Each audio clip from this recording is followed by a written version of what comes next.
Welcome to our fourth episode of One Work, Five Questions with Dr. M. Andrew Holowchak and your host, Donna Vitek. Thank you for joining us today, Dr. Holowchak. Glad to be here as usual. Very good. Dr. Holowchak is a retired professor of philosophy and history who has taught at institutions such as University of Pittsburgh, University of Michigan, and Rutgers University. He's a Thomas Jefferson scholar and has studied the works of Thomas Jefferson for over a decade. He has written over 100 essays and has over 20 published books on Thomas Jefferson. His list of books and locations of his published essays can be found in the video description. With our show One Work, Five Questions, I'll ask Dr. Holowchak 5 questions on one work of Thomas Jefferson's. Our fourth topic is Thomas Jefferson's letter to John Trumbull on the 15th of February, 1789.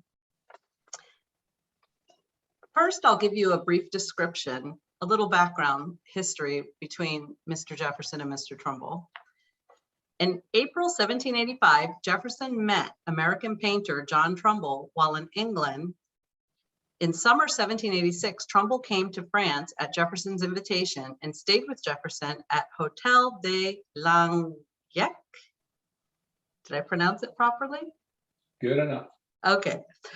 Trumbull was both scholar and soldier. He matriculated at Harvard College in 1771 and graduated 2 years later. He later participated in the Revolutionary War as second aide-de-camp to General George Washington, but resigned in 1777 over disagreement concerning the date of his commission as officer.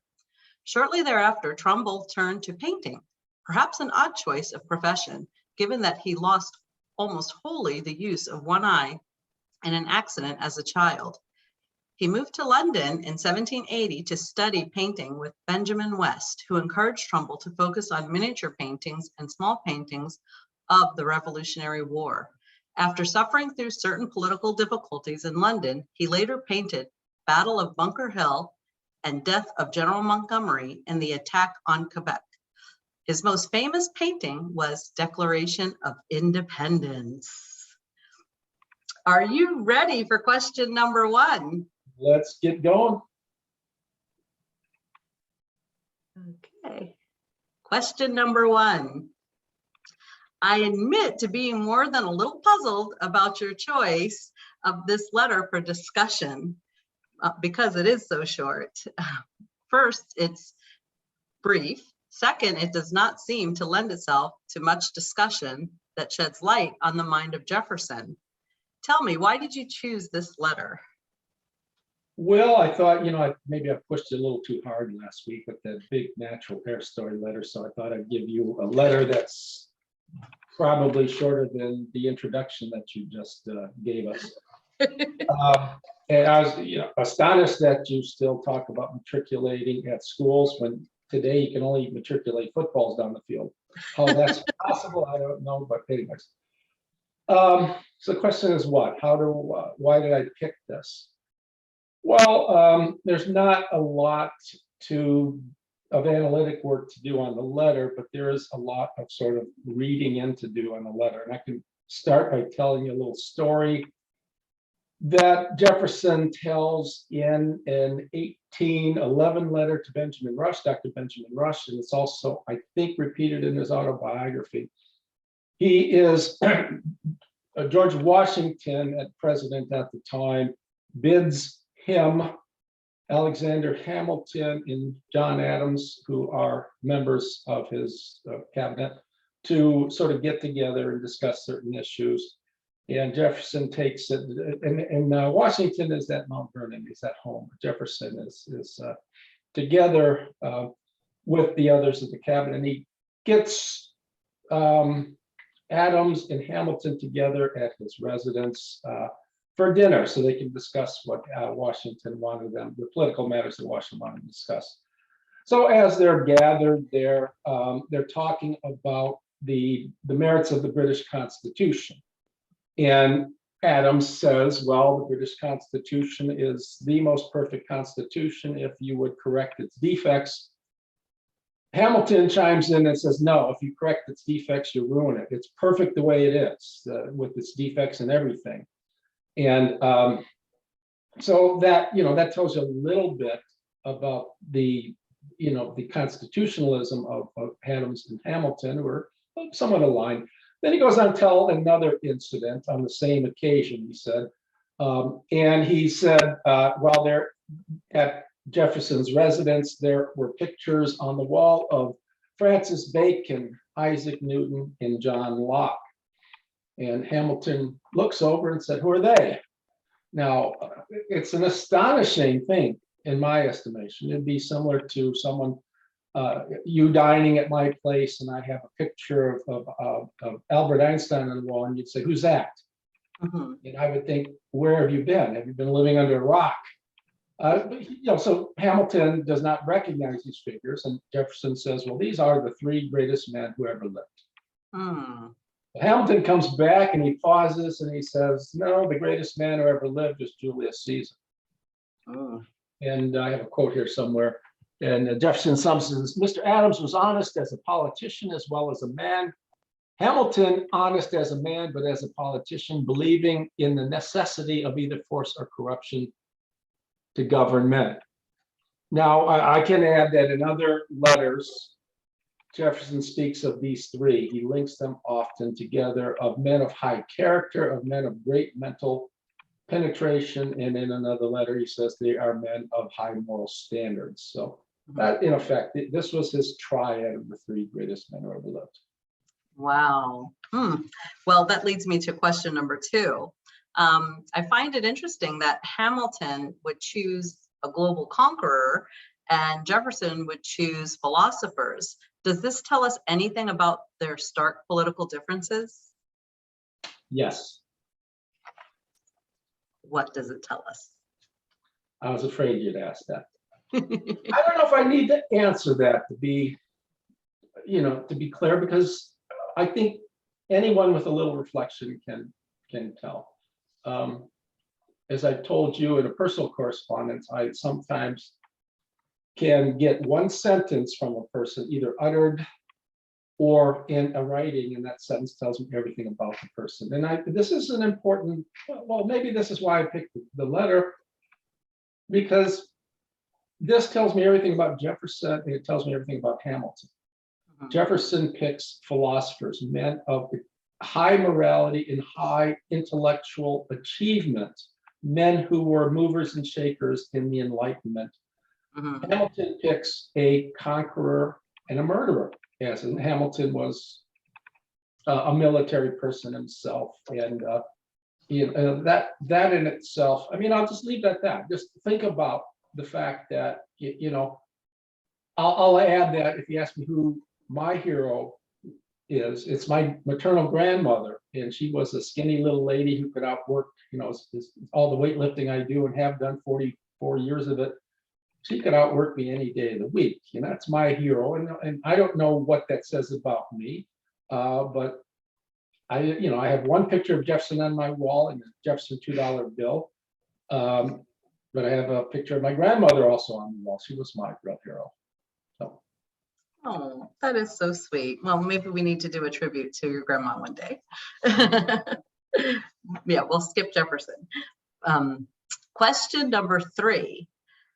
Okay, if there were 3 greatest men that ever lived, tell us why Francis Bacon was one of his heroes.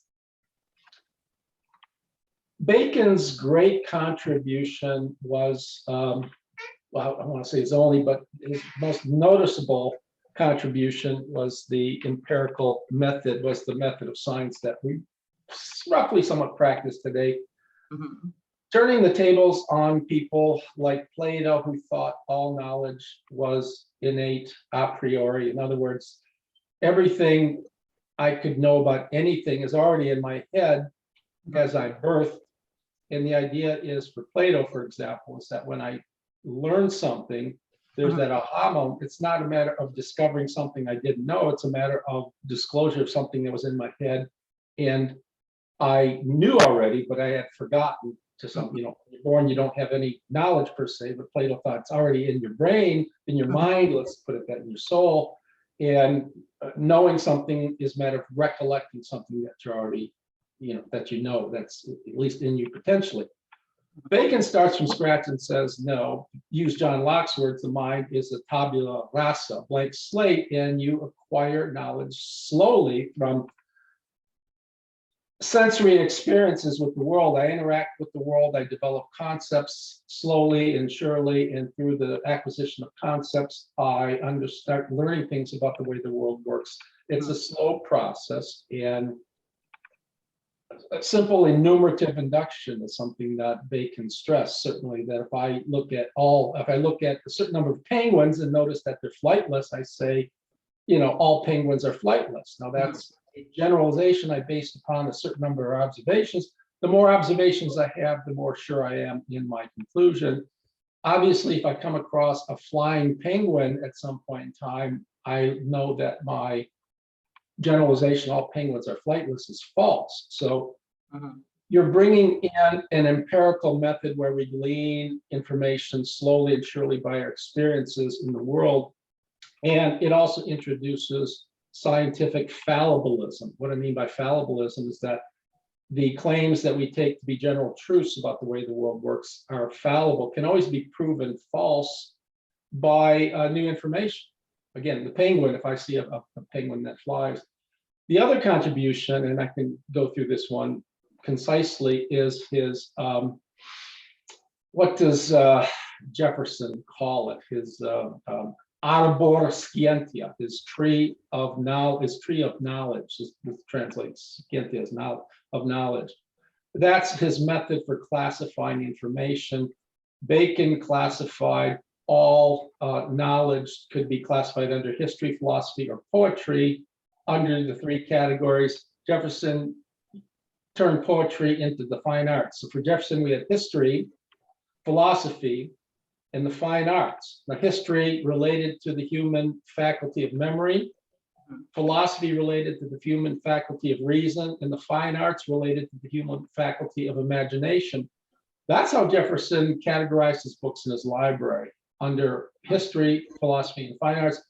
And it may not sound like anything important, but just to have a categorization whereby you can subsume in a way all knowledge is a very, very important and enormous achievement. So he was the father of empiricism, and he gave us a way of categorizing all knowledge.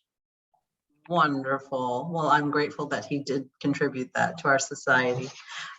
Question number 4. Tell us why Locke was one of his heroes.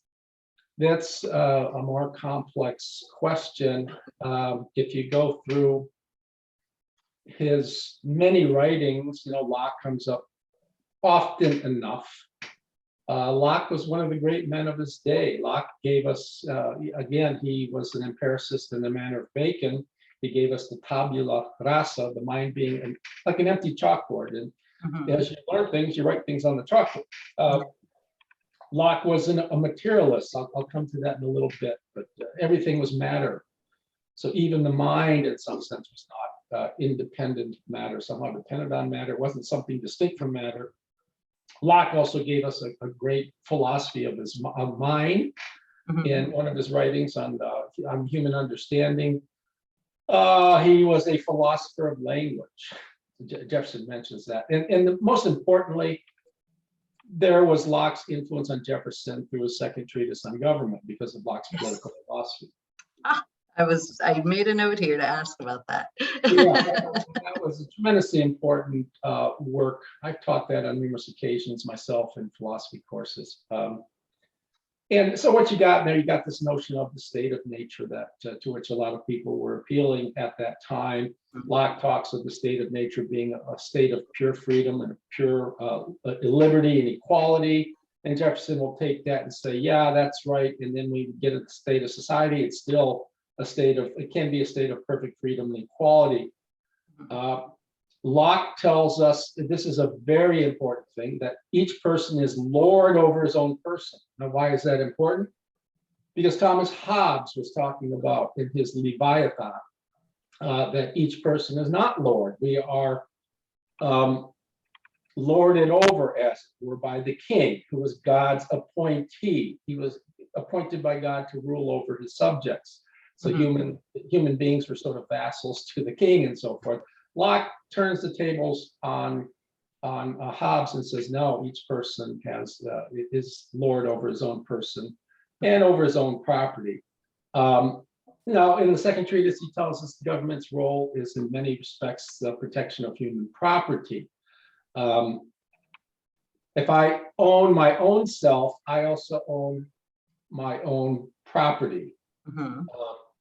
In Locke, and this is a very, very important point that has a bearing on, the white people going over to the New World and taking away the Native Americans' lands.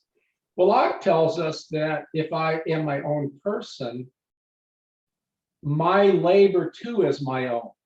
And what I work through with my labor is mine, all things considered. If I wander in the forest and come across some wild raspberry bushes, by plucking the raspberries, that is a sort of form of labor. That raspberry becomes my own, as long as I'm not impeding. Now, this works on presupposition that labor is that nature is cornucopian, that it produces things in abundancy. So the idea is, if coming to the New World, what Locke is telling, there's a lot of land there, and who has a right to that land? The person who makes it his own through working it, through farming it. And this becomes important when you get to the white people. The Europeans coming to the New World have a right to move Native Americans off their land. And if you follow Locke, one answer is, conceivable answer at least, is certainly if the natives, a lot of Native Americans did farm lands. That story. But if you're just roving over the land and using it, moving to different parts, say in the winter and in the summer, according to Locke, you really haven't made a claim on that land because you're not working it. You're living off the land without working it. Now, I'm not going to go into pros and cons and all that. We can just say it doesn't really matter. We still stole Native Americans' lands, and I still think that that's the case. But this book on government, Jefferson recommended as one of the major political works of his time, up there with Montesquieu's book, with Adam Smith's Wealth of Nations, with David Hume's political writings. Jefferson, wasn't fond of Hume's histories because he thought they were, Tory work. But he recommends this rather strongly. I have a quote here. He writes to his son-in-law, Thomas Mann Randolph. He says, Locke's little book on government is perfect as far as it goes. One other thing to add to is I did say I'd say something about the materialism. Locke was an out-and-out materialist. So was Jefferson. If you read several claims, letters to Adams, so forth, he says, everything is matter. Mind is matter. God is matter. If there's any sort of deity, so we have a different conception of deity. We tend to think of deity as sort of spiritual thing. In Jefferson, no, this is ridiculous. God, if God creates things with matter, God has to be material because only matter can act on matter. When I bang my hand like that and it recoils, it's because something material is hitting something material. And there's a certain proximity and collision in that proximity that makes it move. Think of billiard balls on a table. Imagine a billiard ball that had no mass colliding into it. You can't even imagine anything like that. It makes no sense. But something with no mass colliding into a massive object and moving it makes no sense. So you get the sort of mechanism material. So the materialism spills off into Jefferson's thoughts and philosophy of religion. Thoughts on and philosophy of religion. God himself is matter. And the soul, if there is anything like the soul, is matter. And I think Jefferson really didn't believe in the soul. He believed that the brain was the organizing mechanism, was made of matter. But he says, one last thought, he says, look, God can, through his great powers, make certain types of matter think. How that happens, that's a big puzzle. But to say that that thinking being think by agency, as Descartes said, some immaterial thing makes no sense, because how does immatter act on matter? So his political treatise and his notion of materialism, I think, would be the two biggest things. Oh, wonderful. Well, that's what I was thinking. And also considering the Declaration of Independence and how much of an influence John Locke had on The right to Jefferson. revolution, Locke mentions the right to revolution, which you see it prominently there. You see his liberalism prominently on display in the Declaration, and throughout Jefferson's political letters. Wonderful. I suspect that given the last, I suspect I'm going to get a question on Newton. Yes. How did you know? That out. It's my lucky day, I guess. Question 5. Tell us why Newton was one of his heroes. If you were an intellectual man, an intellectual figure, as Jefferson was chastised and castigated for being a scientist or a philosopher in the White House when he became president. Because imagine having a scientist and philosopher in the White House. Politicians can't be philosophers. The two disciplines so radical. And Jefferson would have laughed at that because his notion of robust republicanism included partnership with science. And science for Jefferson just meant knowledge. And politics was knowledge, a branch of science. Philosophy, ethics was. So, we don't think of those two as branches of knowledge per se, but they were in Jefferson's day, so we have to.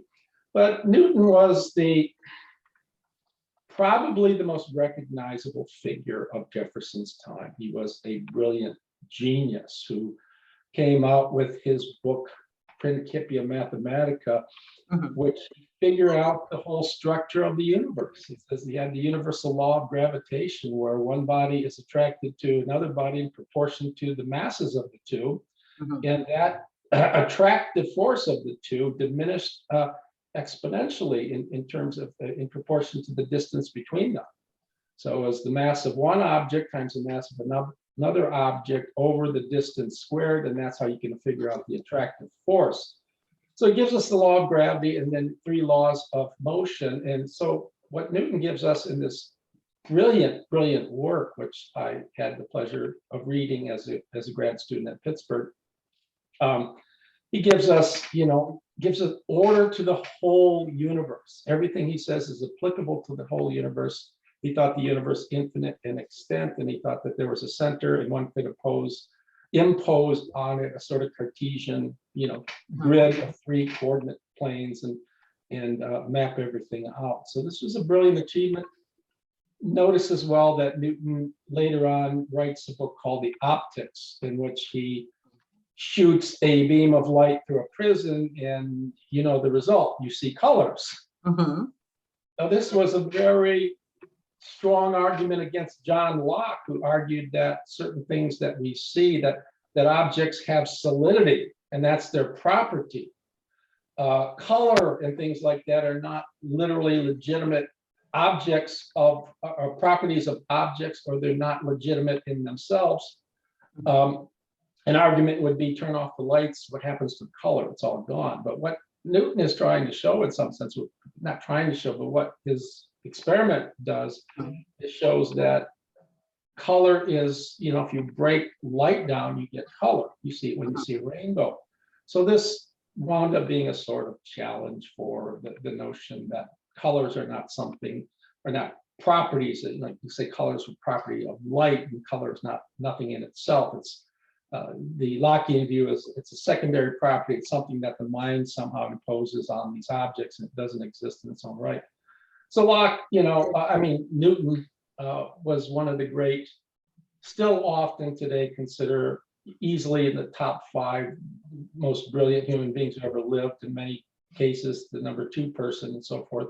I think that's probably about right, just a brilliant genius. So Jefferson in one time says, I've thrown aside, when he retires, he goes, thrown aside all my political books and newspapers, and now I'm reading, I think he says, Tacitus and Newton. It's Newton.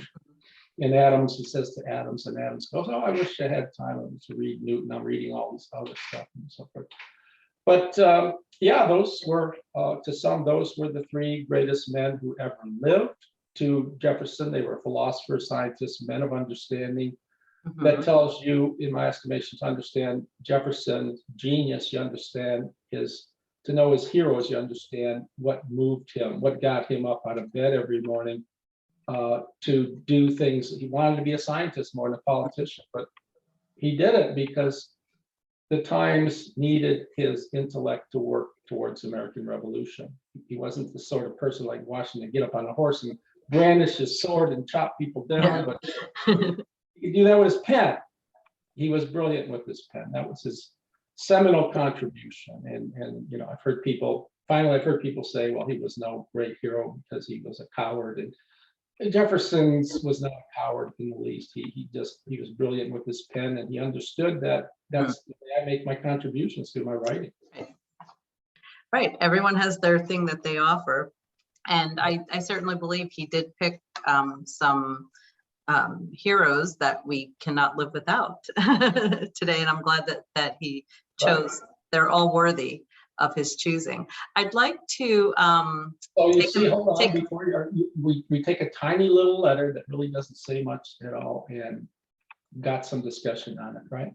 Yes, we did. We certainly did. And we have a little bit more discussion. I'd like to read a little something from John Trumbull's response to Thomas Jefferson on March 10th, 1789. So viewers are looking, before you get into that, you get Francis Bacon. You have the slide up there, Francis Bacon on the left, Isaac, an older Isaac Newton with a beautiful wig, and of course, a very solemn John Locke on the right. So yes. So this is the end result of what happened. Mr. Trumbull did not believe that the pictures would look well as Mr. Jefferson had originally requested. So he wrote, I have given he your... had requested didn't he request, he requested that Trumbull get copies of these three great men and put them on one canvas, one on top and two on the bottom. And right. So when you're, I just want to give readers a little heads up on what you're saying. Yes, and I will put a link to the letter and in the letter it includes Thomas Jefferson's drawing of how he originally requested John Trumbull to paint the pictures. So Mr. Trumbull did not think it would look good in that arrangement. So this is the end result of how Mr. Jefferson did get his pictures of Francis Bacon, John Locke, and Isaac Newton. And this can be found hanging in his former home. His parlor, right? Yes. So he's got the three greatest men. It's only fitting that he has reproductions of paintings by these three great men. Most of the works that Jefferson had at Monticello were not original works. So the busts, many of the busts were. But he had a very extraordinary gallery that I think tells the story of his views of the American Revolution. These were wonderful people, Enlightenment thinkers, and they certainly had to be part of his part of the story that he's telling, through art at Monticello. Yes, they're beautiful. Okay. And that concludes our show. The next episode, we will discuss Query 14 on the Notes of Virginia, Jefferson's views on Blacks. And if you would like to contact Dr. Holowchak for a conference, you can reach him at his email, mholowchak@hotmail.com, or his Facebook page, Thomas Jefferson, Bring Him Home to Monticello, Citizens for Change. And thank you very much for joining us today, Dr. Holowchak. This was a great episode. Okay, I like the Ukrainian colors. I have a Ukrainian embroidered shirt on in honor of Ukraine and what Ukrainians are suffering today. So it was fun to do that, and look forward to next week when we do Query 14 of Jefferson's Notes. Yes, I'm looking forward to it also. And thank you everyone for joining us today.